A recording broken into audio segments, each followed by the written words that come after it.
صدا۔ آج کا واقعہ شروع کرنے سے پہلے آیت الکرسی پڑھ لیں، کیونکہ جب غیر مرئی مخلوقات کا ذکر کیا جاتا ہے تو وہ آپ کی طرف متوجہ ہو جاتی ہیں۔ Like, share and subscribe. السلام علیکم دوستوں، کیسے ہیں آپ سب؟ امید کرتا ہوں کہ آپ سب خیریت سے ہوں گے۔ دوستو، آج کا یہ واقعہ بہت ہی زیادہ ہارر اور دہشت طاری کر دینے والا ہے۔ اس واقعے کا صحیح مزہ لینے کے لیے ہیڈز فون کا استعمال کریں اور امیجن کریں کہ آپ وہیں موجود ہیں جہاں پر یہ واقعات ہو رہے ہیں۔ دوستو، یہ واقعہ ہمیں مہوش نے سکھر سے بھیجا ہے۔ وہ کہتی ہیں، السلام علیکم شعیب بھائی، کیا حال ہیں آپ کے؟ یہ واقعہ جو آج میں بیان کر رہی ہوں، اس نے میری زندگی پر بہت گہرے اثرات چھوڑے ہیں۔ یہ واقعہ سن 2012 کا ہے، جب ہم اپنے ایک ریلیٹیو کی شادی میں سیالکوٹ گئے۔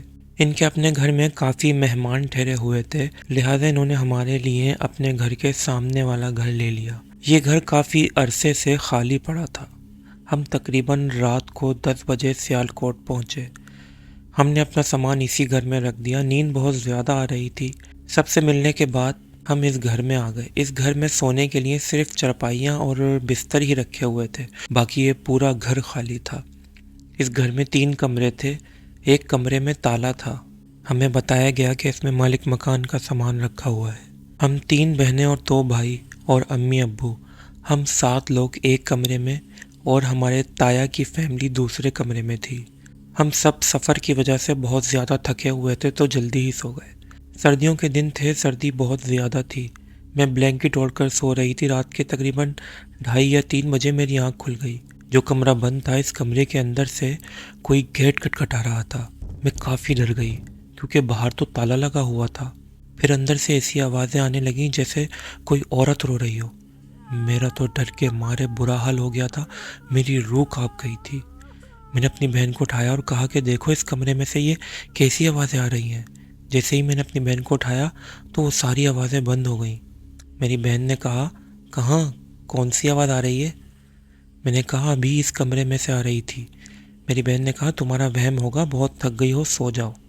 خیر، تھکی ہوئی تو میں واقعی میں بہت زیادہ تھی۔ میں اپنی بہن کے کہنے پر پھر لیٹ گئی۔ تھوڑی ہی دیر بعد مجھے نیند آ گئی۔ شاید مجھے سوئے ہوئے تھوڑی ہی دیر ہوئی تھی کہ میری بہن ایک زوردار چیخ مار کر اٹھ گئی۔ میری بہن کی چیخ اس قدر شدید تھی کہ میری بھی آنکھ کھل گئی اور باقی گھر والے بھی اٹھ گئے۔ بہن سے پوچھا کہ کیا ہوا؟ میری بہن نے بتایا کہ اس نے خواب دیکھا ہے۔ اس نے خواب میں دیکھا کہ یہ جو کمرہ بند ہے، اس کے اندر کچھ بچے کھڑے ہیں اور اس سے کہہ رہے ہیں کہ گیٹ کھولو، اور وہ بہت زیادہ رو رہے تھے۔ میری بہن نے دیکھا کہ اس گیٹ کے تالے کے اوپر ایک کالا دھاگا بندھا ہوا تھا۔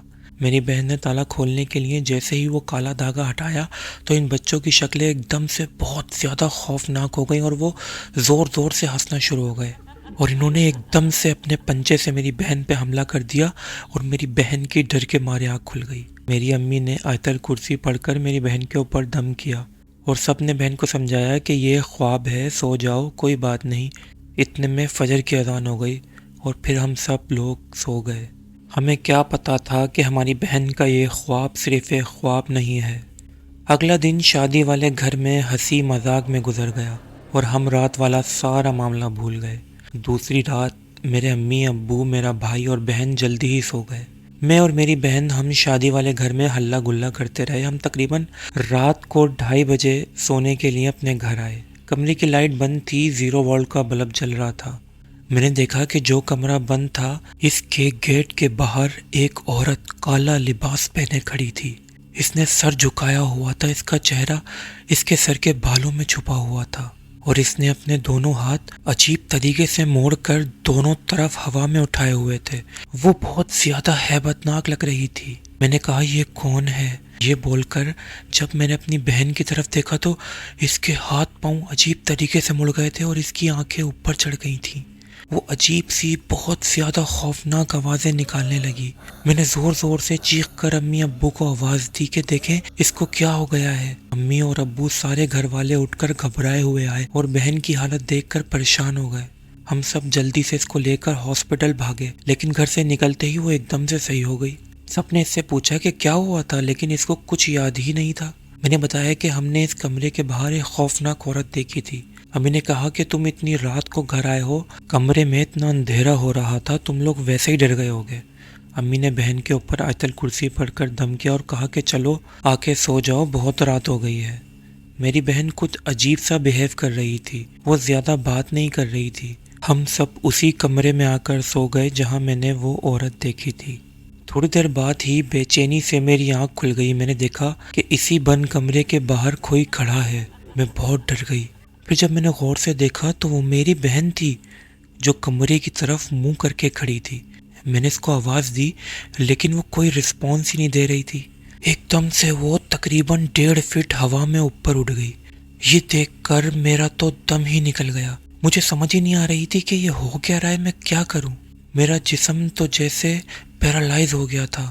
میرا دل چاہ رہا تھا کہ میں چیخ چیخ کر امی ابو کو اٹھاؤں، لیکن میری آواز ہی نہیں نکل رہی تھی۔ میں نے دل ہی دل میں جیسے ہی آیت الکرسی پڑھنا شروع کری تو میری بہن ہوا ہی میں ایک دم سے میری طرف گھوم گئی۔ اف میرے اللہ، اس کا چہرہ بہت زیادہ خوفناک ہو گیا تھا۔ اس کی آنکھوں کا کالا ڈیلا غائب ہو گیا تھا اور اس کی آنکھیں بالکل سفید ہو گئی تھی اور اس کا چہرہ بالکل نیلا پڑ گیا تھا۔ اس نے اپنے دونوں ہاتھ دونوں طرف سیدھے کیے ہوئے تھے۔ اس نے میری طرف دیکھ کر نفی میں سر ہلایا اور بہت ہی خوفناک اور بھاری آواز میں کہا، نہیں۔ اس نے اتنے خوفناک طریقے سے آیت الکرسی پڑھنے سے منع کیا کہ میں بیچ میں ہی آیت الکرسی بھول گئی۔ میری بہن ہوا میں تیرتے ہوئے میری طرف آنا شروع ہو گئی۔ اف میرے اللہ، وہ لمحہ اتنا خوفناک تھا کہ میں آپ کو اپنے لفظوں میں بیان نہیں کر سکتی۔ مجھے تو ایسا لگ رہا تھا کہ بس اب میری جان ہی نکل جائے گی۔ میری بہن میری کافی قریب آ گئی تھی کہ ایک دم سے فجر کی اذان شروع ہو گئی۔ فجر کی اذان شروع ہوتے ہی میری بہن نیچے گر گئی۔ بہن کے نیچے گرتے ہی میں نے زوردار چیخ مار کر زور زور سے رونا شروع کر دیا۔ سارے گھر والے گھبرا کر اٹھ گئے۔ انہوں نے مجھے پوچھا کہ کیا ہوا۔ میں نے بہن کی طرف اشارہ کیا۔ سب نے جلدی سے بہن کو اٹھایا۔ اس کو بہت شدید بخار ہو رہا تھا اور وہ بے ہوش تھی۔ میں نے رو رو کر سب کو سارا واقعہ سنایا۔ سب بہت زیادہ پریشان ہو گئے۔ ہم سارے لوگ فوراً اٹھ کر اسی وقت اپنے ریلیٹیو کے گھر چلے گئے اور ان سب کو سارا واقعہ بتایا۔ صبح ہوتے ہی ایک عالم مولوی صاحب کو بلایا گیا۔ مولوی صاحب نے بتایا کہ اس گھر میں بہت ہی خطرناک آسیب کا سایہ تھا۔ انہی مولوی صاحب نے عمل کے ذریعے آسیب کو اس کمرے میں قید کر دیا تھا۔ میری بہن نے خواب میں جو کالا دھاگا کھولا، اس سے وہ آزاد ہو گیا اور اب اسی آسیب کا میری بہن پر سایہ ہے۔ مولوی صاحب نے کہا کہ اب وہ بہت زیادہ طاقتور ہو گیا ہے، وہ ان کے قابو میں نہیں آئے گا۔ مولوی صاحب نے کہا کہ اب وہ اپنے مرشد جو کہ ان کے استاد تھے ان کو لے کر آئیں گے، لیکن اس میں ان کو 1 دن لگے گا کیونکہ ان کے استاد دوسرے شہر میں رہتے تھے۔ مولوی صاحب نے دن اور رات میں پڑھنے کے لیے کچھ وظائف بتائے اور کہا کہ کوشش کریے گا کہ یہ بچی واپس اس گھر میں نہ جانے پائے، وہاں یہ آسیب اور زیادہ طاقتور ہو جائے گا۔ یہ سب ہدایات دینے کے بعد مولوی صاحب اپنے استاد کو لینے چلے گئے اور کہا کہ میں کل صبح فجر تک پہنچ جاؤں گا۔ اس دن سب شادی کو تو بھول ہی گئے تھے، سب بہت زیادہ ڈر گئے تھے۔ سب میری بہن کے ارد گرد بیٹھ کر وظائف پڑھنے میں مشغول ہو گئے۔ میری بہن بخار میں تپ رہی تھی۔ سارا دن میری بہن عجیب و غریب سی حرکتیں کرتی رہی، کبھی روتی، کبھی ہنستی، اٹھ کر باہر بھاگنے کی کوشش کرتی، لیکن وظائف کی برکت اور طاقت کی وجہ سے وہ آسیب جھگڑا ہوا تھا اور اس پر حاوی نہیں ہو پا رہا تھا۔ لیکن ہم سب کو رات کا ڈر تھا کہ نہ جانے رات کیسے گزرے گی۔ خیر تقریباً 12 بجے تک تو کوئی قابل ذکر واقعہ نہیں ہوا۔ سارے لوگ تقریباً فجر سے جاگے ہوئے تھے۔ اب سب کو بہت زیادہ شدید نیند آنا شروع ہو گئی تھی۔ آہستہ آہستہ کر کے سب سونا شروع ہو گئے۔ میری بہن بھی سو گئی تھی۔ رات کا 1:30 بج گیا تھا۔ تقریباً سبھی سو گئے تھے، بس میں اور میرا ایک بھائی جاگ رہے تھے کیونکہ ہم نے دن میں تھوڑی دیر نیند پوری کر لی تھی۔ جب ہم نے دیکھا کہ ہماری بہن سو گئی تو ہم دونوں نے وظائف پڑھنا بند کر دیے اور یہی ہماری سب سے بڑی غلطی تھی۔ میرے بھائی نے کہا کہ میں پانی پی کر آتا ہوں۔ میں نے کہا میرے لیے بھی پانی لے آنا۔ میرا بھائی پانی لینے کے لیے باہر چلا گیا۔ میں اکیلی ہی اپنے بہن کے پاس بیٹھی ہوئی تھی۔ میری بہن سوتے میں ایک دم سے اٹھی اور بھاگنے لگی۔ میں نے اپنی بہن کو روکنے کی کوشش کری، لیکن نہ جانے میری بہن میں اتنی طاقت کہاں سے آ گئی تھی۔ وہ مجھے دھکا دے کر سامنے والے گھر کی طرف بھاگی۔ میں اس کو آواز دیتے ہوئے اس کے پیچھے بھاگی۔ سامنے والے گھر کا مین گیٹ خود بخود ہی کھل گیا اور میری بہن اندر چلی گئی۔ میرا بھائی بھی میری آواز سن کر بھاگتا ہوا آ گیا تھا۔ ہم دونوں بھی اپنی بہن کے پیچھے اس گھر میں داخل ہو گئے۔ میری بہن اس بند کمرے کے پاس پہنچی اور اس بند دروازے پر ایک زوردار لات ماری۔ اس کی لات میں نہ جانے اتنی جان کہاں سے آ گئی تھی کہ اس کی ایک لات میں ہی وہ دروازہ ٹوٹ گیا اور میری بہن اس کمرے کے اندر چلی گئی۔ اس کمرے سے بہت ہی زیادہ خوفناک آوازیں آنا شروع ہو گئیں۔ ہم دونوں بہن بھائی اس کمرے کے باہر پہنچ گئے تھے۔ جیسے ہی کمرے سے بھیانک آوازیں آنا شروع ہوئیں، اس گھر کا مین گیٹ ایک زوردار آواز کے ساتھ بند ہو گیا۔ میں ڈر کے ساتھ ساتھ بہت زیادہ گھبرا گئی تھی۔ میں نے اپنے بھائی کی طرف دیکھا، اس کے چہرے پر بھی ڈر اور پریشانی کے آثار نمایاں تھے۔ ابھی ہم کچھ سمجھ بھی نہیں پائے تھے کہ اس کمرے سے اس عورت کا سر نکلا جس کو میں نے پہلی دفعہ اس کمرے کے باہر دیکھا تھا۔ اس کا باقی جسم ابھی اندھیرے میں ہی غائب تھا۔ اف میرے اللہ، وہ کتنی بھیانک لگ رہی تھی۔ اس کے چہرے پر گرے بالوں میں سے اس کا کالا چہرہ اور لال سرخ آنکھیں نظر آ رہی تھی۔ اس پورے گھر میں نہ جانے کیسی انتہائی غلیظ بدبو پھیل گئی تھی۔ ہم دونوں واپس باہر کی طرف بھاگے، لیکن مین گیٹ بند تھا۔ ہم دونوں نے زور زور سے گیٹ بجانا شروع کر دیا۔ میرے ابو، تایا اور ہمارے مزید رشتہ دار ہمیں گھر پر نہ پا کر اور ہمارے گیٹ بجانے کی آواز سن کر اس گھر کے باہر پہنچ گئے۔ کنڈی باہر سے لگی ہوئی تھی۔ میرے ابو نے کنڈی کھولی۔ ابو کو دیکھ کر میں تو زور زور سے رونا شروع ہو گئی۔ میرا پورا جسم خوف کی وجہ سے کانپ رہا تھا۔ میرے بھائی کا بھی ڈر کے مارے برا حال تھا۔ میرے بھائی نے ابو کو سارا واقعہ بتایا۔ میرے ابو، تایا اور کافی رشتہ دار مولوی صاحب کے بتائے گئے وظائف پڑھتے ہوئے میری بہن کو لانے کے لیے اس گھر کے اندر گئے، لیکن حیرت انگیز طور پر جو دروازہ میری بہن نے توڑا تھا، اب وہ دروازہ بالکل صحیح سلامت تھا اور اس پر تالا پڑا ہوا تھا۔ ہتھوڑا منگوا کر تالا توڑا گیا۔ جیسے ہی دروازہ کھولا تو بہت ہی گندی بدبو باہر آئی اور میری بہن، جو اب بہت ہی زیادہ خوفناک شکل اختیار کر گئی تھی، اس کا چہرہ بہت زیادہ نیلا ہو گیا تھا اور اس کے پورے چہرے اور ہاتھوں پر کٹ کے نشان تھے جن سے خون بہہ رہا تھا۔ اس کی آنکھیں بالکل سفید تھیں اور وہ کمرے کے بیچ میں زمین سے تقریباً 3 فٹ اوپر ہوا میں اٹھی ہوئی تھی۔ ہم سب بہت زیادہ ڈر گئے تھے۔ یہ سین تو ہم نے آج تک صرف فلموں میں دیکھے تھے، لیکن آج حقیقت میں اپنی آنکھوں سے دیکھ رہے تھے۔ ہمیں اپنی آنکھوں پہ یقین نہیں آ رہا تھا۔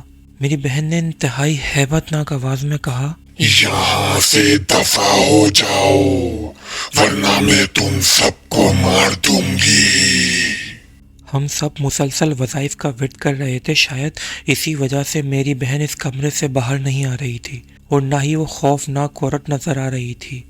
ہم سب عورتوں کا تو خوف کے مارے اور اپنی بہن کی غم کی وجہ سے رو رو کے برا حال ہو گیا تھا، اور سارے مرد حضرات حیرت اور خوف میں مسلسل وظائف کا ورد کر رہے تھے۔ کسی کو کچھ سمجھ نہیں آ رہا تھا کہ کیا کرے۔ اتنے میں میرے دوسرے بھائی نے منزل کا پڑا ہوا پانی میری بہن کے اوپر پھینک دیا۔ میری بہن نے بہت بھیانک آواز میں چیخنا شروع کر دیا اور تھوڑی دیر بعد ہی وہ زمین پر گر کر بے ہوش ہو گئی۔ میرے ابو اور تایا نے میری بہن کو اٹھایا اور لے کر واپس اپنے ریلیٹیو کے گھر آ گئے۔ فجر تک کوئی رشتہ دار نہیں سویا۔ سب میری بہن کے گرد بیٹھ کر وظائف کا ورد کرتے رہے۔ اللہ اللہ کر کے فجر کی اذان ہوئی۔ آدھے رشتہ داروں نے فجر کی نماز ادا کری۔ آدھے رشتہ دار نماز پڑھتے تو آدھے رشتہ دار وظائف کا ورد جاری رکھتے۔ آخرکار فجر کی نماز کے بعد مولوی صاحب اپنے استاد کو لے کر آ گئے۔ مولوی صاحب کے استاد نے تقریباً 1 گھنٹے پڑھائی کری اور پھر میری بہن کو ایک تعویذ پہنا دیا اور کہا کہ تقریباً 3 سال تک یہ تعویذ نہیں اتارنا، اور پھر آسیب زدہ کمرے کے چاروں کونوں میں بھی کیلیں پڑھ کر ٹھوک دی اور ہم سے کہا کہ آپ آج ہی یہاں سے اپنے گھر کے لیے روانہ ہو جائیں۔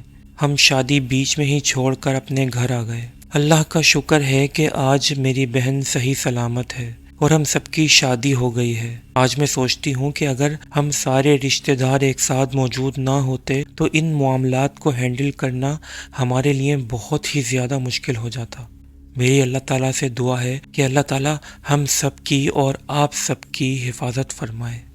دوستو، اگر آپ ایسی خوفناک کہانیوں میں انٹرسٹ رکھتے ہیں اور آپ اس چینل پہ نئے ہیں تو اس چینل کو سبسکرائب کریں اور برابر میں موجود بیل آئیکن کے بٹن کو پریس کر کے آل پر کلک کر دیں تاکہ میری ہر نئی ویڈیو کا نوٹیفیکیشن سب سے پہلے آپ تک پہنچ سکے۔